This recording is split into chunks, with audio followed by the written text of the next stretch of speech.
All right, my name is Hunter Sutherland, and we're going to do a project on biological effects and safety in MRI by me, as you see.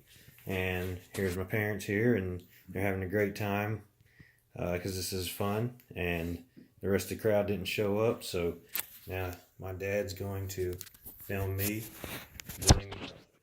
Okay, so we got a good video.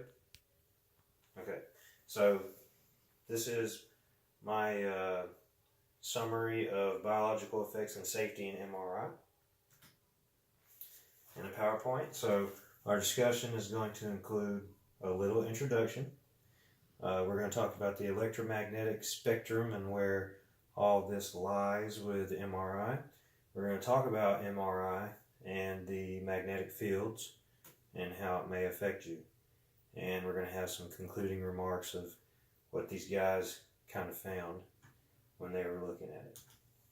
So, since the introduction of MRI as a diagnostic study, the amount of people exposed to electromagnetic fields has increased dramatically. Obviously, because MRI is being used, there's a lot of people you have to use to run them, and the people who have to be around, plus the patients, and sometimes even patients' family have to be there if they can't sign consent. So there's a lot of people being affected.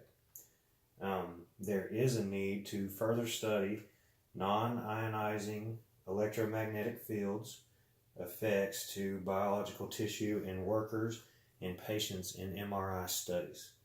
The reason why is because, like we said, a lot of people have to be around that stuff, and it's not really shown that there's a lot of issues, but it has been shown that there could be. So here's your electromagnetic spectrum, and we're all very familiar with the X-ray talk about how it affects biological tissue. It's harmful. It is harmful, but a little bit's just as bad as a lot sometimes, and you just never know. There's no threshold. But all that's here. And then you have your visible light that we all deal with our eyes, and then you have infrared rays. But then you get over here to where radar, FM, AM, stereo, and the television, all these are the types of fields. They're similar to the different fields that are in MRI. So, with non-ionizing electromagnetic fields, you have your static fields, you have your extremely low frequencies, you have your intermediate frequency, and your radio frequency. So let's talk about static fields first. Your static fields are located at 0 hertz in the frequency spectrum. They don't have a lot going on. Seems like this is the base. So static field is constant with an MR scan, and everything else is kind of like mixed in it. This is like the base. So it's found in occupational settings with metal industries, welding processes, and certain train systems. It's like an electrical thing. The main magnet in MRI generates a primary static field. Imaging systems typically have the strength of up to 3 Tesla, and 1 Tesla is 10,000 Gauss, whereas the Earth's magnetic field is 0.5 Gauss. So you see the difference. It's a lot more than what's, your background radiation from. So your extremely low frequency ranges from 0 to 300 hertz. So that's a lot higher once it gets cranked up. So the residential exposure of this occurs from nearby power and high voltage transmission lines. So that's all like the big collective power bases around your homes and your community.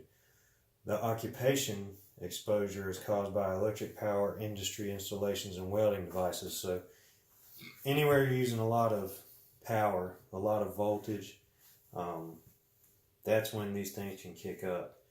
It's not just going to be from your random little places. It's got to be like a larger ordeal. So your intermediate frequencies are from 100 to 300, so they're kind of in the same ballpark. So you got stuff like your anti-theft devices used for loss prevention, stuff like that. Electric engines and hot plates and badge readers, they're kind of popping back and forth. That's your intermediate frequencies. They're kind of strong, but they're not anything too harmful. The IF fields are superimposed upon the main static field. So you have your static field always going, and then these are kind of thrown right in there to work it, just right in the middle. So then your radio frequencies, these fields are from 100 kilohertz to 300 gigahertz. That's a lot higher, or it can be a lot higher. The mobile phones, mobile networks, AM, FM radio broadcasting, new digital TV and radar systems are all radio frequency sources. So they're quite powerful. They're like a transmitting type of field. So the RF fields are necessary to generate a detectable MR signal. Like I said, they're a signal thing. Radios and TVs transmit information back and forth. So that's where you're getting your signal and MRI to create these images. So in MRI, we'll talk a little bit about some biological effects. The effects of the static magnetic field, the gradient magnetic field, the effects of the RF fields, and then we'll talk a little bit about when they combine all of them to create the scans. So with MRI, there's 3 types of magnetic fields. They're put together, they produce a 3-dimensional image. There's a high static magnetic field, a gradient magnetic field, and an RF electromagnetic wave. So the major risk involved is the ferromagnetic devices and the equipment that may be present, like surgical implants and stuff. So we're talking about hip replacements. Mainly we're talking about cardiac functions like your defibrillators and implants like that, stents, and things of that nature that are small that are ferromagnetic. They're making a lot of them where they will work with MRI, but some of the older stuff, maybe not so much. So you have to check patient to patient to see when you're screening them.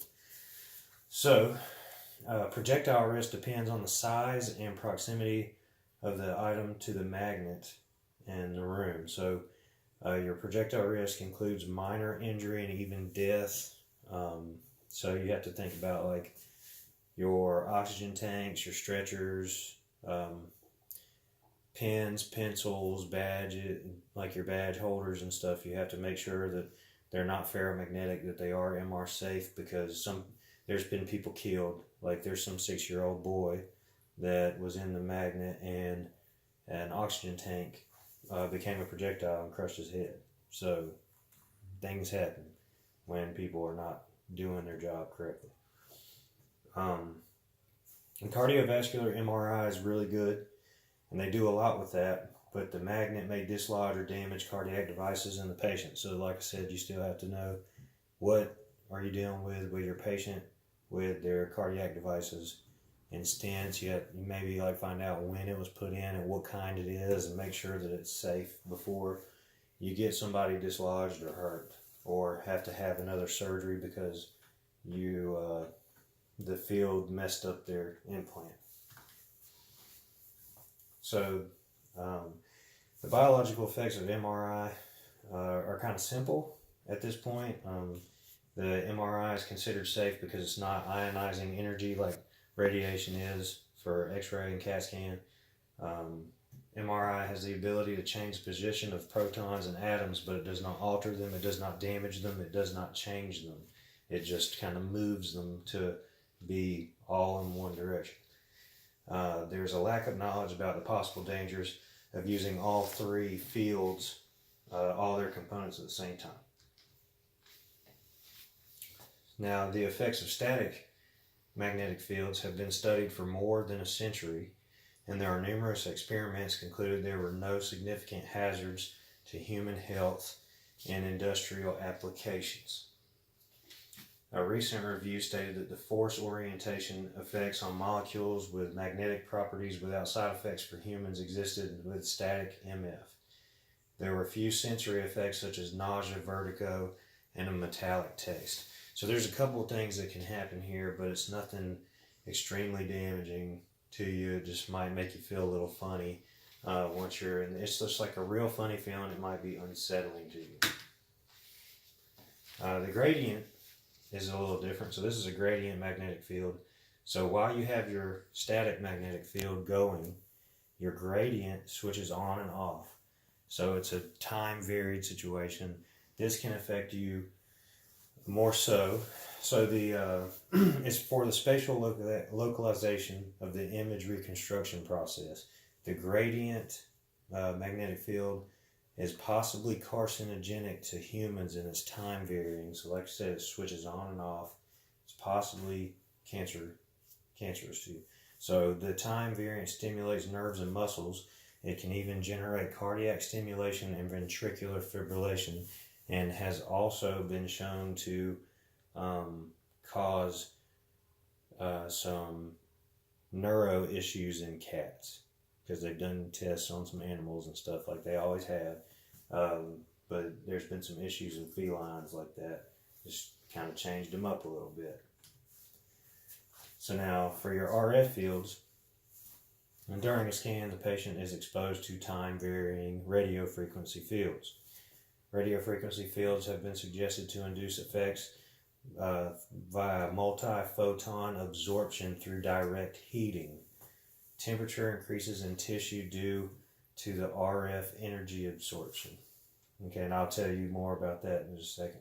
So the frequencies are usually affecting the entire body, but there are sensitive spots which are at a higher risk in some positions. The scanner can detect this temperature and automatically shut off if necessary.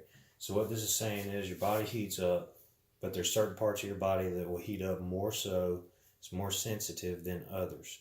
Like reproductive organs, your eyes, certain glands in your body. So those are the sensitive places that'll heat up faster, but the machine normally has like a full body sensor array. So when you're putting the patient in position, you have to be mindful that the sensitive organ may be there. So you have to watch out for that. And so there have been burns to patients by their skin touching certain coils, and that coil heats up because it is a magnet that's running. There's energy going, magnetic fields, and after some of these scans take a long time, so then parts of the magnet heat up, and that's a coil. So you don't want your patient's leg, skin touching it, it'll burn. So the available data on MR procedures for patients in occupational safety are not substantial enough to cause any major risks. MRI has a non-significant risk status up to static fields of 8 Tesla, and that's really powerful. So there's not a whole lot that's really happening to you that's dangerous up to that point that they have shown. They feel like there are some issues, but that's why it's still being researched to this day. And this is my reference for the article that I did a summary of. It was a wonderful article. It's the best. And I think that everyone can agree to that. And that's it. So I hope you enjoyed. Yay! Thank you.